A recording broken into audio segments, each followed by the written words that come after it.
Hi, this is Tony Cook, and this is What Are You Reading? This is the December 2023 edition of Railroad Model Craftsman magazine, published by White River Productions. Full disclosure, I contribute to this magazine quarterly with Collector Consist, and I do have a Collector Consist in here that we'll take a look at. I want to point out some of the highlights in here. Harry K. Wong does the product news in the receiving yard. I always check to see if there's anything I missed, which usually is something neat that Harry finds that somehow got past me, and it's like, oh, cool, I got to get that into Model Railroad News. But that's up front. Harry reviews the new scale trains, rivet counter, HO scale AC 4400s.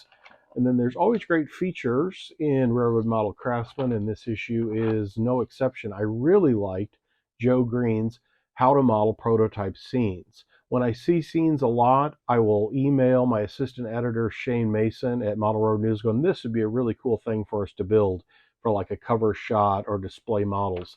And this whole article is basically based on doing that kind of thing where you take a prototype scene and reproduce it. James Kincaid does the B&O can stock boxcar. Remember Spring Mill did those a handful of years ago in HO scale, and I think someone did them. Did Fox Valley do those in N scale? But I always like the plans and the prototype section in Railroad Model Craftsman. Layout visit, as there always is, and it's a really nice. The pictures and the color in Craftsman is so awesome just to look at what all the guys are doing with their model railroads, and it is very exciting to see. The other thing I was going to point out, I'm in here someplace, I think.